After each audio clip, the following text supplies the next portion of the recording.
Hello, welcome back to my channel. Today's video a little bit different because I want to get a big message across. I get so frustrated looking at some people trying their best and getting nowhere. We need to change a lot of women's mindset when it comes to nutrition and training, and hopefully I can get some of that across in this short video.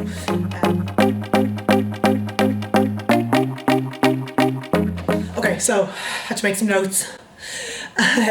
Because there is so much to cover, and I put a picture on my Instagram and I just said, you know, if you have any questions, put them here, and I want to try and cover in a general sense. Like, I obviously can't answer specific questions for everyone in the video, but just in a general sense, I wanted to see where people's frustrations lie and do my best to answer them while getting the message across. Let's start with weight training. Contrary to popular belief, I don't know if it's popular belief anymore, but it definitely used to be, that women, if they lifted weights, would turn into something like this. That's not what happens. So the majority of women you see that are like very muscly or really big, like, it's normally due to drugs. With the correct nutrition and training plan, the most efficient way to get the body of your dreams, obviously depending on goals, is to train with resistance. So the reason I think people are nearly shocked with my transformation, I put up this picture last week and I got over 5,000 likes. And I think the biggest thing was the message I attached to it, where I basically said, like, you need to stop doing loads of cardio and starving yourself. This is what happens when you weight train properly, with proper nutrition and a proper training program. So with weight training, if you want to change body composition, the best way to do that is with hypertrophy. And hypertrophy means to build muscle. A lot of people are doing a lot of weight training, or they might be doing weight training classes, or, you know, they're squatting but they're not doing it heavy enough. So as a rule of thumb, and like, correct me if I'm wrong, you know, I'm very new to this, but I'm just saying what works for me. The 8 to 12 rep range is the hypertrophy rep range, and that means you need to be lifting, pushing, pulling a weight that you can't get to 12 reps for. If you're squatting, you could be doing hundreds of squats with no weight and you'll feel a burn, but you're not building muscle in that rep range. Over the 12 to 15 rep range, over that would be endurance, or kind of, I suppose, a little bit like the cardio rep range. Below 8 to 12, kind of, say around 1 to 5 rep range, is strength training. So that's actually, I suppose I made the mistake the other way, where most women are kind of doing high rep ranges. I made the mistake of, not made the mistake, like, but it served me well in the end. But when I started training purely for strength. So I was doing 1 rep maxes and I was really strong. I was deadlifting 140 kilos. But I was like, I actually turned to my brother and was like, why am I skinny? I thought strong was a new skinny. Like, what's wrong with my body? I was in the first photo that I always use for my transformation. I was really strong in that photo. I'd actually probably built a good bit of muscle through strength training, but I hadn't changed my body composition too much. Again, the mistake I was making was that I was training like a powerlifter rather than a bodybuilder. You know, for a lot of people, for me, and the questions I get asked are about body composition. So if you want to change your body shape, aim for hypertrophy training. So the other question I get asked very frequently is kind of target areas. You know, how do I get rid of love handles? How do I abs? Like, I get asked about abs all the time, and I think everyone's really shocked when I say I don't really do any core work. Now, when I say core work, obviously you're using your core a lot when you're doing big heavy compound lifts like deadlifts, squat, bench press, but I don't do any ab work, I suppose, so you wouldn't find me doing sit-ups. The only time you probably see me doing core work is when my body fat is really low and it gives me a bit of a pump in my abs. So it just kind of makes them a little bit more visible. But to grow abs in the first place, you need to be doing heavy compound lifting. I suppose the mistake a lot of people make is that they're under eating, trying to diet down to find abs, and the muscle isn't there, so they're never going to find it.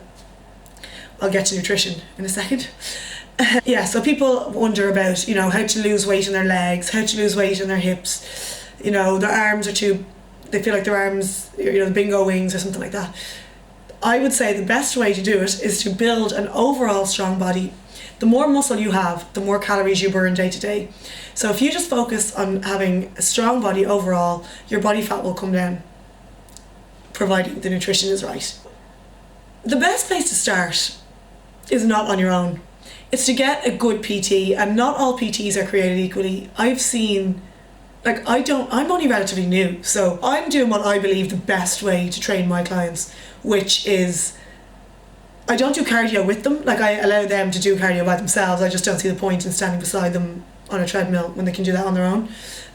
So like in the hour I train my clients, we try and get in as much heavy compound lifting, some accessory work. We train for hypertrophy, and we have to take rest periods, which if I explain properly to my clients how and why we're doing the long rest periods, it's to be able to lift the same amount again for the same amount of reps, or more or less, but just to be always pushing yourself as hard as you can. So my best advice is to get someone to build a program for you. Find a good PT. It's hard to know who is a good PT and who isn't. A lot of before and after photos on the internet, and some of them are amazing, but I always think you have to look for the after photo.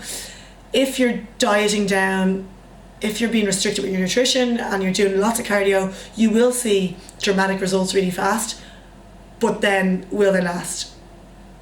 I have so many points I want to get across and I don't know how to structure it. If you find you're doing sessions and you're just running up and down and you're working really hard, but if you don't know why you're doing what you're doing, if they don't explain to you, you have to ask. Like, to be honest, it's very easy to become a PT. I did it in 5 months. I still feel like I have so much to learn, but I really feel like I'm doing my best to get people towards their goals. And I think it is easier to sell people what they want rather than what they should get. The amount of clients ask me, can we do some ab work at the end? And I'm saying, it's their money, it's up to them what they really want me to do, but I try and explain to them why we'd be better off spending time deadlifting rather than using that time to do some sit-ups. And essentially the reason is because when you're deadlifting, you're using so much more muscle in your body. You're using your whole posterior chain. You have to keep your core so tight. Your back is like working so hard, arms, everything in that one movement. And that would be a lot more efficient in terms of even burning calories and building muscle than sit-ups would be. Okay, I was going to go on to cardio next, but I think I'll cover nutrition, and you'll see why then when I talk about cardio. Nutrition, I don't know how long, I could do the longest video ever on nutrition, but I just want to summarize. You need to find something that works for you long term. There are a lot of things that will work in the short term, but if you can't see yourself doing it a year from now, you need to look at changing things up a bit. So, to build muscle and drop fat, which is essentially to look toned, building muscle needs a lot of calories. Now, luckily, people who start off are in a good position because they can kind of make newbie gains, which means you can build muscle while still dropping body fat.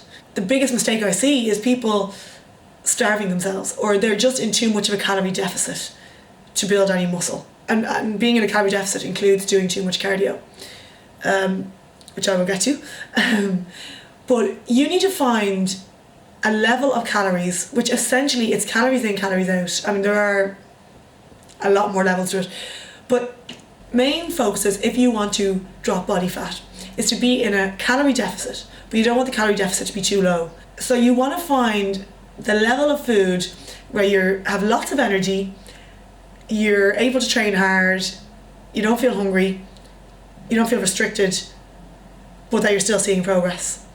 And finding that balance takes time, and that's why I think it's best to work with someone else, or to have a really good open mind when it comes to nutrition.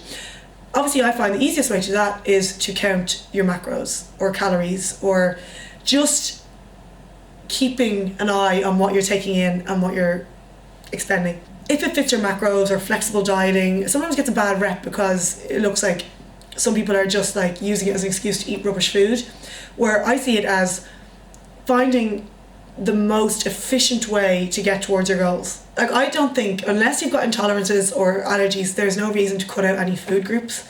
Start with any online calculator. There's so many. I wrote a blog post on about how to calculate your macros. I'll put it in the description box below.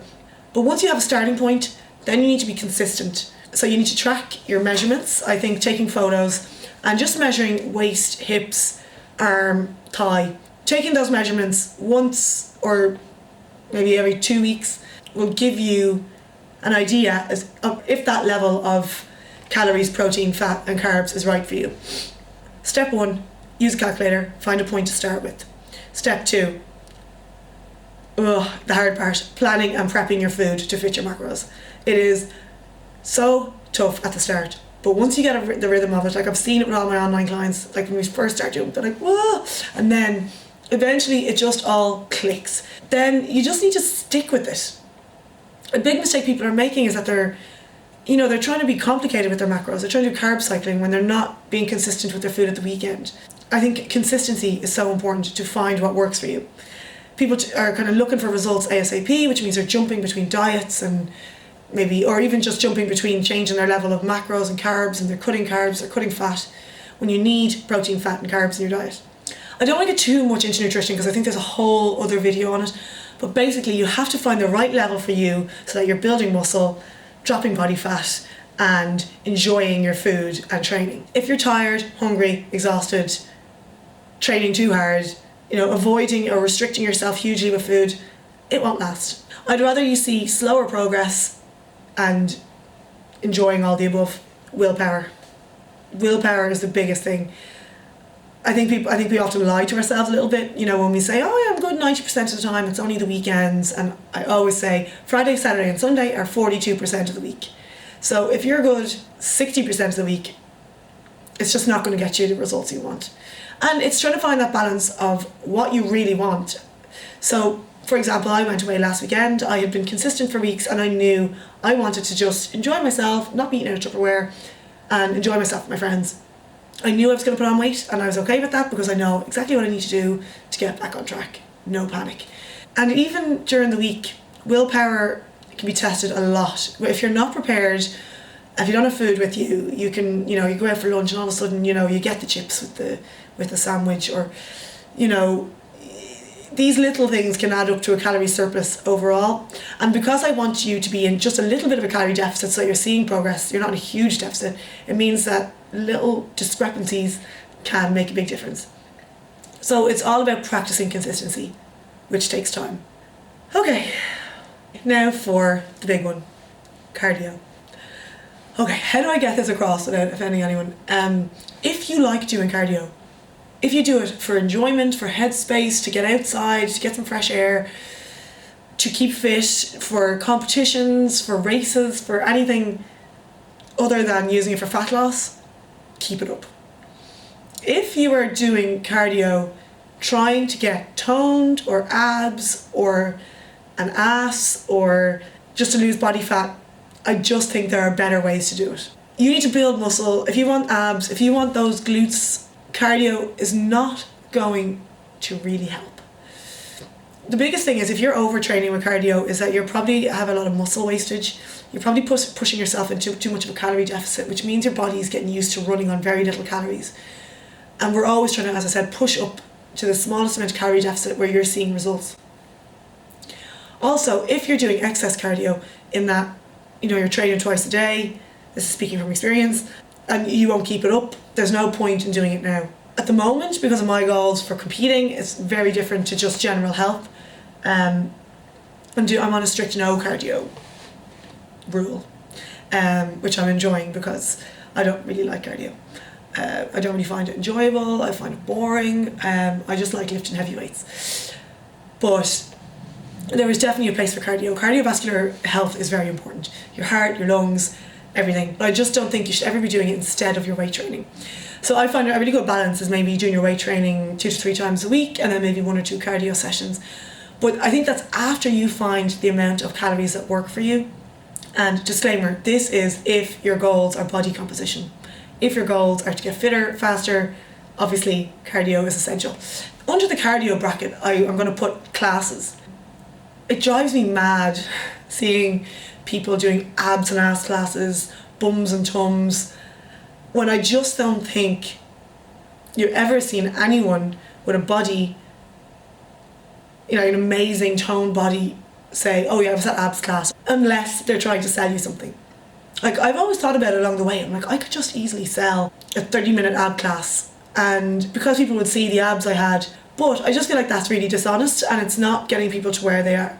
These classes have a place. They're extra calorie burner. they're a bit of cardio. Even with weights, because you're not going as heavy as you possibly can in that hypertrophy rep range, they're probably not as beneficial as you think they are. Now, there are definitely some amazing classes, you know, if you've been working with a trainer and you're in proper squat racks and you've got enough supervision to know that you're squatting heavily or as heavy as possible with correct form, they're all brilliant. But there's very few of them. I feel like I'm going to get a lot of abuse for this video. I really hope I'm getting the message across, and I hope I explain it properly. I don't want to make it too long because I think you'll be very bored. I feel like I've been sitting here for ages. I'm going to cut it down, hopefully. But if you have any questions, leave them in the comment box below. Key points: get the nutrition on track, get training for hypertrophy, and don't be doing unnecessary cardio. Please give me a thumbs up if you found this helpful. I can expand on in other videos on, you know, certain parts of the video, but I just wanted to have one video where I can point people to the amount of questions I get on Snapchat and, you know, everywhere, especially when I show my transformation.